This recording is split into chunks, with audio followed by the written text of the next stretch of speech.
Hello, everyone. Dr. Victoria Skirbo here, speaking to you from the Seeds of Transformation Healing Center in Wareham, Massachusetts. It's time for Tarot Scopes again.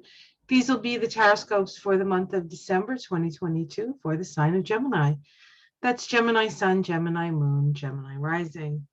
And there's my Gemini painting right back there, so it can keep you in mind of what we're looking at. So astrologically, the sun spends most of its time in Sagittarius in December, and for Gemini, that's your house of others, right? That's your relationship house. How you relate. You relate to people by you generally relate through your mind. You are a mental sign, and ideas, theories, that kind of thing, and so relationships take sort of a focus. This month we have Mercury in starting the month in Sag, and then shifting into Capricorn on the 6th, and it moves slowly through Capricorn because at the end of the month Mercury goes retrograde in Capricorn. It's interesting because last year we started the year with Venus retrograde.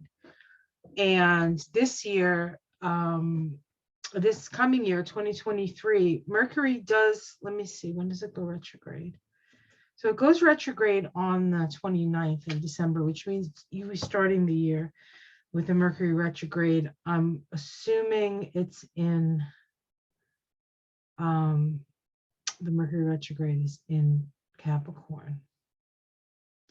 We also have Venus in Capricorn that goes in Capricorn on the 9th. Venus in Capricorn is pretty serious. Venus in Sag is more fun-loving.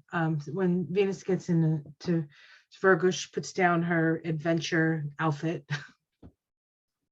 her hiking boots and the like, and she puts on her business suit or whatever it is, whatever utilitarian garment that can help her move in the direction of her ambitions, whether it's a power suit, if that's what her ambitions are, or just, having her own farm, whatever it is that Venus in Capricorn puts their mind to it and puts their back into it. And so Venus will be moving through that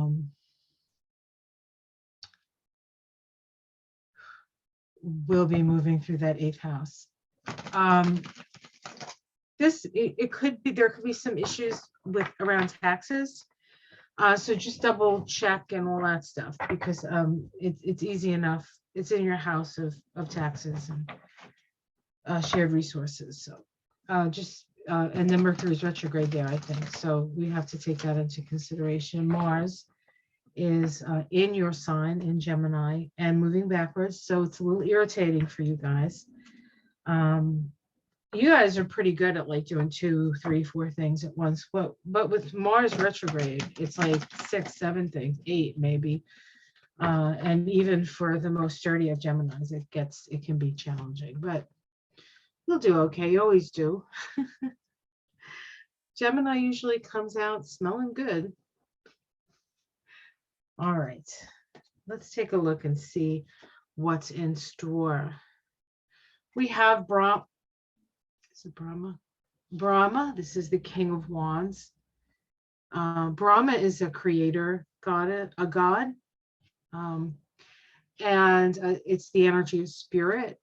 It's fire. It's the birth and the sustaining and the dominion of spirit. So there's this sense of taking responsibility for your own sense of purpose, your own sense of well-being, your own sense of being able to live your beliefs in alignment with what is of most value to you. The challenge to that is the Hanged Man. This, I think, is the Mars retrograde in Gemini, but it's really hard to get your footing right now. It's really hard to get your footing. It's taking, there's a sacrifice perhaps that needs to be made. Honestly, the King of Wands would rather have sacrifices made to him than to have to make sacrifices, save for, of course, leadership roles. Usually with leadership roles, you make the sacrifice willingly. But the challenge here is that you feel like you're not getting anywhere. Let's see what's at the root of this conundrum. We have the Three of Stones, work. You've worked hard. You've worked hard. I feel like this is an opportunity for you to look at something in a different perspective. That's what these challenges are about. They're not there to doom you because you've done the groundwork, you've done the foundational stuff. In the past, we have the Prince of Wands, right? Yes. Or the Son of Wands. This is Krishna. Of course, the son is younger than the father. And so you've been working a long time on whatever this project, this creative project is. You've sort of apprenticed up a few degrees, a few levels. You've gotten better at what you do, but you still feel like there's just something, right, that hangs man in crossing. So we have the Gemini card up top. This says you have a choice, right? You have a choice. There's a fork in the road, and you have to pick one way or another, right? We see algaes here, which is the rune of protection. And over here, we see Zion, which means sword, the Hebrew letter. Zion cuts everything into pieces, right? Because Gemini is about the diversity. Sagittarius is about the unity, but Gemini is about the diversity. Immediate future. Okay, the Three of Cups. So celebrations, either things are going to change and you can celebrate the change, or it's just telling you to relax and have a nice time. It's December after all. Have fun. Go do your holiday thing. You don't have to go crazy. It doesn't have to be nuts. It just has to mean something. It just has to mean something, and it has to be emotionally supportive. So gather around the friends, especially if you're feeling like you're not going to go anywhere anyway, right? Because of the Hanged Man. Gather your friends around, gather the people who love you, and spend time with those people who feed you, literally and figuratively, right? How it's seen from the outside, the Eight of Stones, you're a hard worker. People expect that you'll succeed because you work hard at it. In the domestic situation, we have the Four of Cups. So there's some good news and there's some bad news. This says mixed happiness, the Four of Cups. Sometimes the Four of Cups is too much of a good thing. It's like it's hard to find the blessings because there are so many. Not usually my issue, but some people have that, right? And although I'm very blessed, so please don't. But I accept blessings as they come, believe me. Have I had enough? The universe is still willing to bless me. I'm all for it.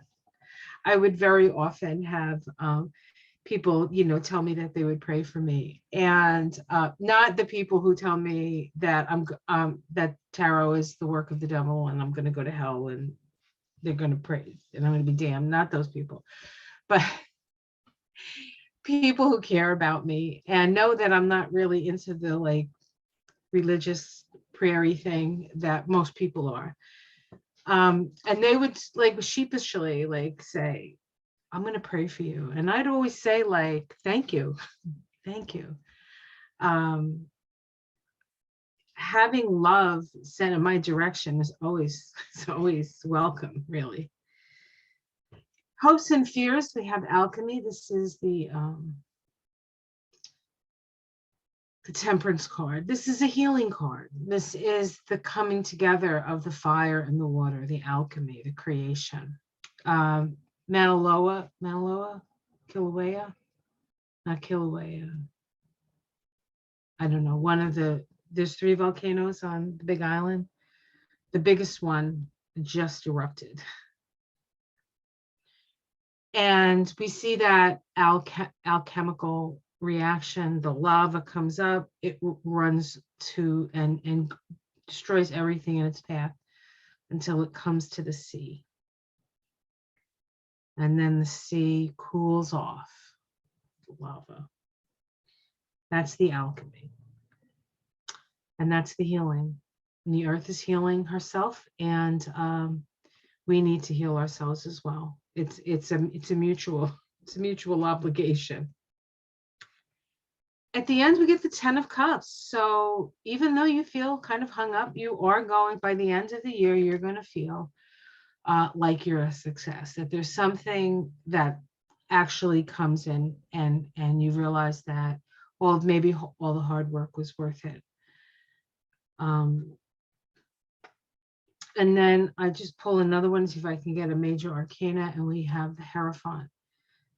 This is the listening to the inner voice. This is the way things are put together. The Hebrew letter, which is vow, means nail.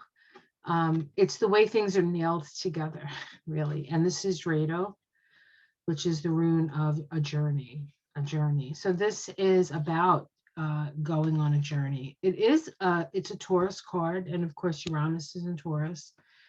And when Uranus went into Taurus back in, I think it was 2017, or it could have been 18. I always get that confused. But either way, that's when Mauna Loa, I think it was, Kilauea, the first volcano, erupted in Hawaii. So this is, and some people believe that Hawaii is the heart chakra. I don't think everybody goes along with that, but I believe that many people feel that Hawaii is the heart chakra of the earth. I'm pretty sure that's the one. Underneath it, we have oppression. That's the 10 of Wands. The star, hope, and illusions of success.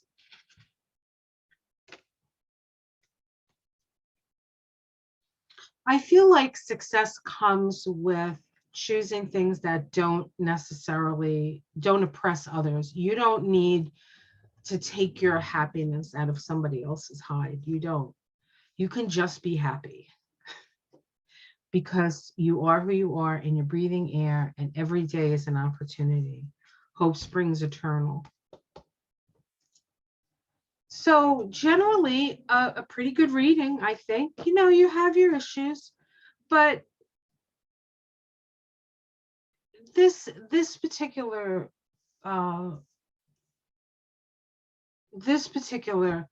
reading is more of like what they call first world problems. Stress about it. Is it going to work? Is it going to happen? And of course not. I don't say that to disregard anybody's feelings or the level. I mean, you feel what you feel. Your life is your life. You have in some way created the environment that you live in, through birth or through choice or through circumstance or through karmic debt. I don't know. Can't say. It makes sense to me. I know that on some level you pay for everything, but paying for it isn't necessarily a negative thing. It's the nature of duality. You go one way, you go the other way. It's the key is to try to stay not on the extremes of that, which is very much what we learn in Gemini. Gemini shows us the black and the white of things, and Gemini gives us the choice, which way are we going to go? Just like, was it Cain and Abel? One of them was the wonderful son, and the other guy murdered his brother. So choices, right? Choices. And it matters for you, Gemini, the nature of the choices that you make. If you make good choices, good things happen. If you make bad choices, chances are you will eventually pay. So, but I think December's going to it looks pretty good for you, mostly. All right. Have yourself a wonderful month. Like and subscribe if you haven't already. Give me a thumbs up. That always helps people see more of my videos. I really appreciate you spending time with me when I do these things, because I know that time is precious, especially now that I'm in my 60s. Yikes. Time is precious. And if you're willing to listen to what I have to say, I know that you value that. And I just hope I can help. I just hope I can help. So whatever it is that you do in December, do it well, enjoy it, enjoy your friends and family, enjoy your life. Life is a gift, and we have to appreciate every day of it, even some of those days that seem like we're just Sisyphus pushing a rock up a hill. It's okay, because we're not all Sisyphus. Eventually the rock goes over the hill, rolls down. Hopefully nobody's in the way, nobody gets squashed. Maybe I'll stop. Maybe I won't go any further with that. Oh, as Angie always says, Angie's my mom. Oh, hold on. So all right, you don't have to see me. My mom, Angie, who's 102. I went to see her today. She was spelling my name. She's so sweet. She looked good. She had good color. She had good pulses. I check her all over when I go see her. And, God bless her. But one of her favorite sayings was to me, Vicky. No, it has nothing to do with my hand. I'm just trying to focus. Yep, this isn't going to work. Okay. If you're not laughing, you're crying. So you might as well laugh. She's 102. She must know what she's talking about. All right, everyone, you take care. Much love. Namaste. And I will see you at the end of this month for the beginning of next year. I have something a little special cooked up for my viewers. So, all right, guys, take care, everyone. Namaste.